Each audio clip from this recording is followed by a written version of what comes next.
There was no wind that evening to bring even a sea sighting into the branches of the trees.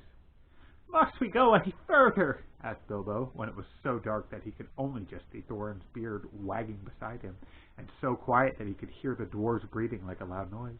"My toes are all bruised and bent, and my leg aches, and my stomach is wagging like an empty sack."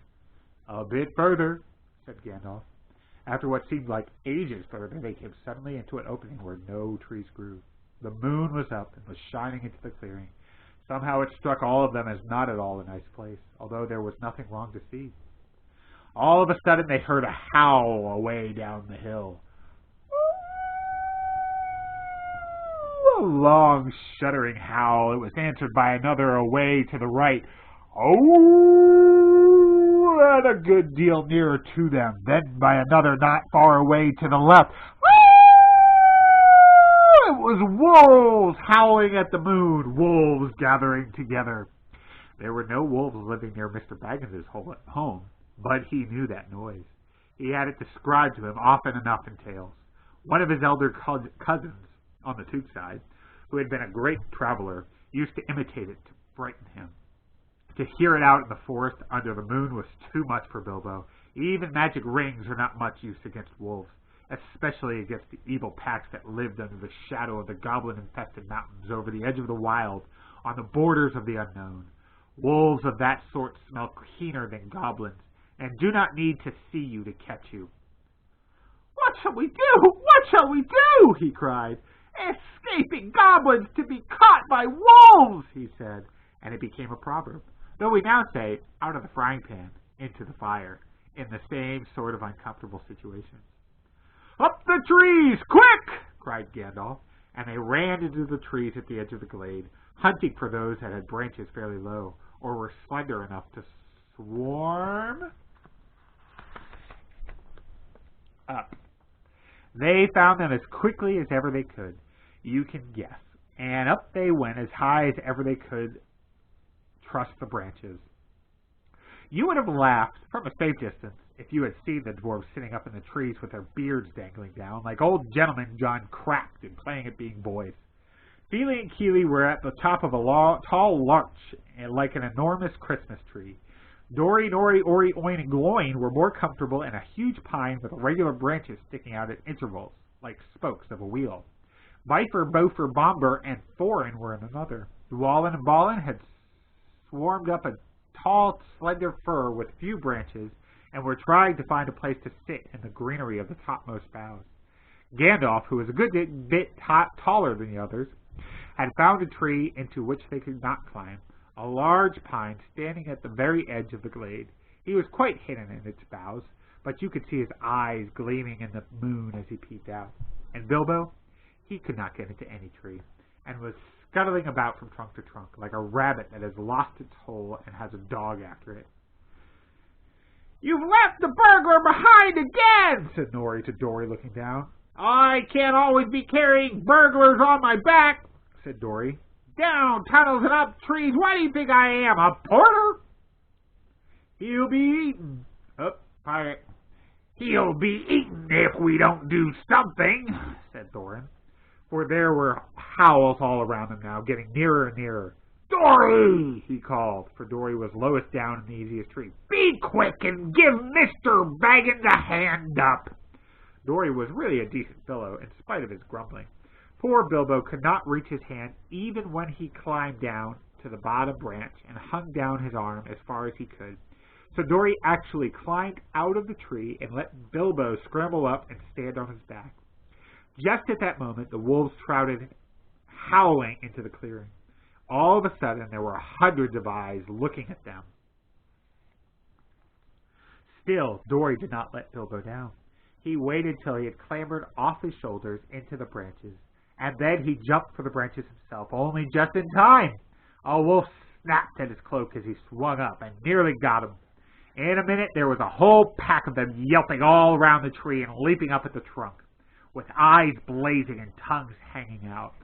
But even the wild wargs, for so the evil wolves over the edge of the wild were named, cannot climb trees. For a time they were safe. Luckily, it was warm and not windy.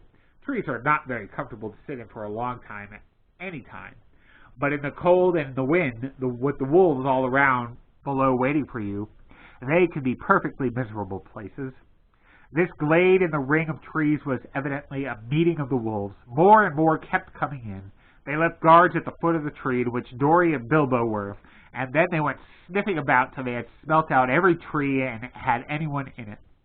These they guarded too, while all the rest, hundreds and hundreds it seemed, went and sat in the great circle in the glade. And in the middle of the circle was the great grey wolf. He spoke to them in the dreadful language of the wargs. Gandalf understood it.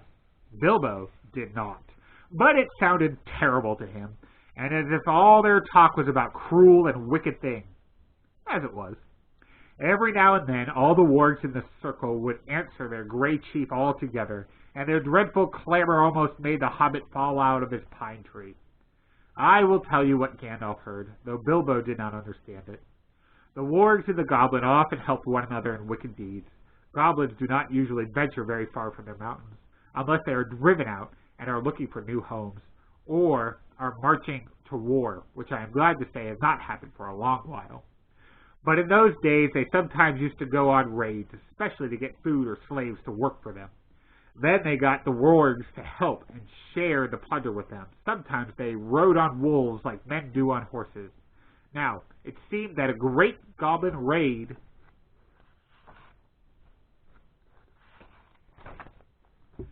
had been planned for that very night.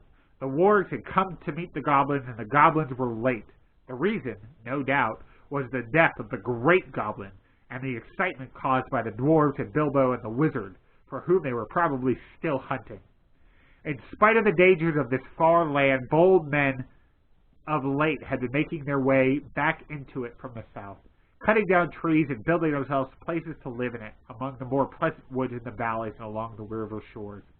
There were many of them, and they were brave and well-armed, and even the wargs dared not attack them if they were many together, or in the bright day.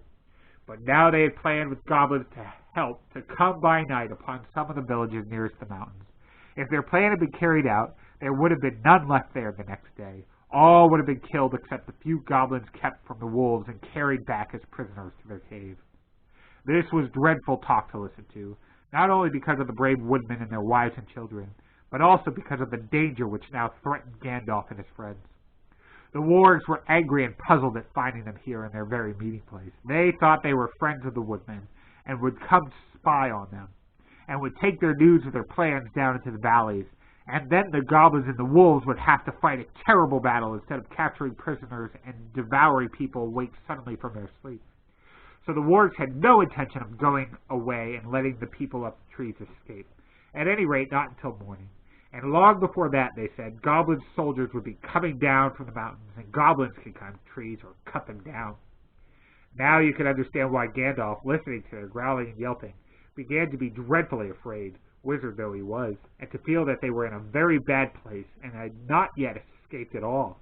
All the same, he was not going to let them have it their own way, though he could not do very much stuck up in a tree with wolves all around on the ground below. He gathered huge pine cones from the branches of his tree. Then he set one alight with bright blue fire and threw it whizzing down among the circle of the wolves. It struck one on the back, and immediately his shaggy coat caught fire, and he was leaping to and fro, yelping horribly. Then another came, and another, one in blue flames, one in red, another in green. They burst on the ground in the middle of the circle and went off in colored sparks and smoke. A especially large one hit the chief wolf on the nose, and he leaped in the air 10 feet, and then rushed around and around the circle, biting and snapping even at the other wolves in his anger and fright. The dwarves and Bilbo shouted and cheered. The rage of the wolves was terrible to see, and the commotion they made filled all the forest. Wolves are afraid of fire at all times, but this was a most horrible and uncanny fire. If a spark got into their coats, it stuck and burned into them, and unless they rolled over quick, they were soon all in flames. Very soon, all about the glade, wolves were rolling over and over to put out the sparks on their backs, while those that were burning were running about, howling and setting others alight, till their own friends chased them away, and they fled off down the slopes, crying and yammering and looking for water. "What's all this uproar in the forest tonight?" said the Lord of the Eagles. He was sitting, black in the moonlight, on the top of a lonely pinnacle of rock at the eastern edge of the mountain. "I hear wolves' voices! Are the goblins at mischief in the woods?" He swept up into the air, and immediately 2 of his guards from the rocks at either hand leaped up to follow him. They circled up in the skies and looked down upon the ring of the wargs, a tiny spot far below. But eagles have keen eyes and can see small things at a great distance. The Lord of the Eagles of the Misty Mountains had eyes that could look at the sun unblinking and could see a rabbit. Just a rab right now. Rab. Fit. There we go. Moving on the ground a mile below, even in the moonlight. So though he could not see the people in the trees, he could make out the commotion among the wolves and see the tiny flashes of fire and hear the howling and yelping come up faint from the far beneath him. Also, he could see the glint of the moon on goblin spears and helmets, as long lines of the wicked folk crept down the hillsides from their gate and wound into the wood. Eagles are not kindly birds. Some are cowardly and cruel, but the ancient race of the northern mountains were the greatest of all birds. They were proud and strong and noble-hearted. They did not love goblins or fear them. When they took any notice of them at all, which was seldom, for they did not eat such creatures, they swooped on them and drove them shrieking back to their caves and stopped whatever wickedness they were doing. The goblins hated the eagles and feared them, but could not reach their lofty seats or drive them from the mountains. Tonight, the Lord of the Eagles was filled with curiosity to know what was afoot. So he summoned many other eagles to him, and they flew away from the mountains, and slowly circling ever round and round, they came down, down, down toward the ring of the wolves and the meeting place of goblins. A very good thing, true. Dreadful things had been going on down there. The wolves that had caught fire, fled into the forest, had set it alight in several places. It was high summer, and on this eastern side of the mountains there had been little rain for some time. Yellowing bracken, fallen branches, deep-piled pine needles, and here and there dead trees were soon in flames. All round the clearing of the wargs fire was leaping. But the wolf guards did not leave the trees, maddened and angry that they were leaping and howling round the trunks and cursing the dwarves in their horrible language, with their tongues hanging out and their eyes shining as red and as fierce as the flame.